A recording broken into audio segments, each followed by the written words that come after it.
Salut à tous, aujourd'hui on va parler d'EP au square one. EP c'est pour les Edge Permutation, ce sont des algorithmes qui permettent, une fois qu'on est arrivé, une fois qu'on a échangé nos coins et que toutes nos pièces blanches sont ensemble et nos pièces jaunes sont ensemble, ça permet d'échanger les arêtes pour résoudre entièrement le square one. C'est la dernière étape si on exclut le fait de retourner la tranche du milieu. C'est la dernière vraie grosse étape. Alors, ce que je vais chercher à vous donner ici, ce sont les noms des différents types de permutations possibles. Si vous connaissez déjà les PLL, ça va déjà aller assez vite parce que on va en reconnaître pas mal des similaires. Je ne vais pas vous apprendre à les résoudre, j'ai des vidéos pour ça. Mais ici, voilà, je vais vous parler des noms des permutations.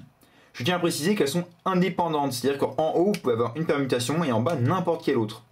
Je vais essentiellement me concentrer sur l'étage du haut, sauf par moment quand il y a des importances de symétrie, bref, on verra. Mais globalement, une chose sur l'étage du haut, c'est la même chose que sur l'étage du bas. Voici le premier cas, c'est quand on a simplement deux arêtes à échanger. On regarde pas l'étage du bas ça pourrait être n'importe quoi d'autre comme j'ai dit. Ici on n'a que deux arêtes à échanger, on appelle ça simplement adj. Adj pour adjacent. Donc c'est simplement adjacent. Ou adj simplement. Ici, il n'y a pas d'histoire de symétrie, c'est-à-dire qu'en bas, c'est pareil. Si vous avez deux arêtes simplement à échanger sur l'étage du bas côte à côte, c'est une permutation adjacente. Maintenant, si sur l'étage du haut, on doit échanger deux arêtes comme ça, face à face, ça peut ressembler un petit peu à une PLLI, pour ceux qui connaissent, même si c'est pas réellement une PLL. Ceci, on appelle ça simplement une OP, comme OPP, en fait ça s'écrit comme ça, OPP, pour opposé, ou opposite en anglais. Donc voilà, ça c'est opposé. Alors là, ça se corse un petit peu parce que les PLLU, c'est un petit peu compliqué des fois de définir laquelle est dans le sens horaire et laquelle dans le sens anti-horaire. Pour l'étage du haut, c'est simple. Cette arête, elle va ici, celle-ci va là et celle-ci va là, donc ça fait un cycle comme ça, et comme ça, c'est anti-horaire, c'est facile. Mais pour l'étage du bas, en réalité, si on regarde dessus comme ceci, cette arête va là, celle-ci va là et celle-ci va là. On pourrait se dire que comme ça tourne comme ça, c'est horaire, mais en réalité, très souvent, non. Dans les sets d'algorithmes que moi j'ai, ça, c'est horaire aussi. Pourquoi? Parce qu'en fait, on s'imagine simplement comme ceci. Et donc, ça fait comme ça. Donc, en fait, on ne s'imagine pas la permutation, ce cycle, par au-dessus comme ceci, mais bien en se mettant la face devant. Et donc, ça, c'est dans le sens horaire. Alors que ici, c'est opposé. Et donc, à l'inverse, ça, pour le coup, cette arête va là. Celle-ci va là et celle-ci va là. Ça, c'est horaire. Et cette fois-ci, donc on met cette face devant nous, celle-ci va là et celle-ci va là. Vous voyez comme ça. Et donc ça, c'est horaire. De même.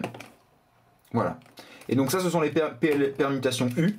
Parce qu'il y a trois, ça ressemble à une PLU sur un Rubik's Cube. Et c'est un cycle de trois arêtes, comme ceci, côte à côte. Cette fois, c'est comme une PLL. C'est ceci, c'est ça, c'est ce qu'on appelle la permutation Z. C'est comme la PLLZ. On a deux arêtes à échanger ici et deux arêtes à échanger ici. Cette fois, c'est la PLLH, que vous connaissez aussi très probablement. C'est quand on a ces deux arêtes opposées à échanger et ces deux-là à échanger. On remarque d'ailleurs ici qu'on peut s'imaginer que c'est deux permutations opposées, vous savez. En fait, on doit échanger ces deux-là et ces deux-là. Et quel EP a pour propriété d'échanger juste ces deux-là? En fait, c'est simplement l'opposé qu'on a vu il y a quelques instants. En fait, on fait une opposée ici, une opposée ici. On peut très bien s'imaginer comme ça. Autour de deux cas un petit peu plus compliqués à différencier, même si en pratique on ne fait pas attention à cette différence, ce sont des PLLO. Pourquoi? Parce que cette pièce va là, celle-ci va là, celle-ci va là et celle-ci va là. Et en fait ça fait un cycle comme ceci. Et ça tourne en rond, et donc c'est simplement une O. Là cette fois elle va là. Ça fait comme ceci. Donc celle-ci comme ça va là, puis là, puis là, puis là, ça c'est une O dans le sens horaire. Et celle-ci dans le sens anti-horaire. Même si, je le répète, en pratique, on ne fait absolument pas de différence. Ça n'a aucune importance. Ici, c'est l'anti-horaire donc.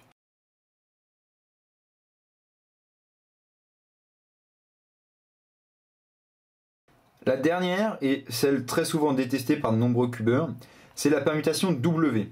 Où cette fois, en fait, on ne va pas faire attention à quelle pièce va où, mais on va simplement se rendre compte qu'on a deux pièces qui sont opposées. Je rappelle, pour ceux qui ne savent pas, c'est qu'en théorie, opposé, c'est les couleurs opposées, c'est orange et rouge, vert et bleu, et blanc et jaune, même si au square one, ça n'a pas trop d'importance. Enfin, en tout cas, si vous avez des couleurs normales. Donc, on a deux couleurs opposées, c'est-à-dire celle-ci, rouge et orange, c'est opposé, et vert et bleu, c'est opposé. Mais ici, elles ne sont pas opposées, elles sont juste rien. Elles n'ont rien à voir avec la couleur, vous voyez, orange et bleu.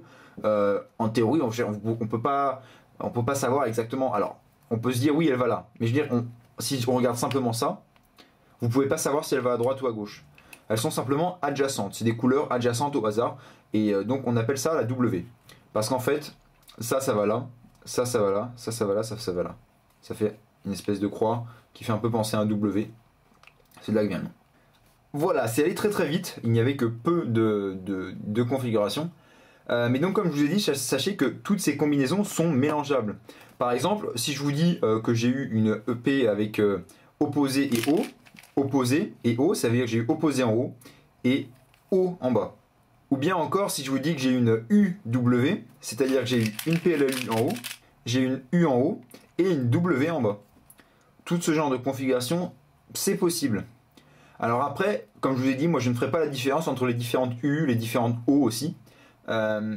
Vous pouvez le faire si vous voulez, mais sachez que pas mal de monde ne fait pas aussi la différence, à moins d'être vraiment très poussé. Mais en général, on ne fait pas la différence. Voilà, j'espère que cette vidéo vous a été utile. Si vous avez des questions, n'hésitez pas. Je vous remercie d'avoir regardé, on se dit à très bientôt pour plein de nouvelles vidéos. Salut!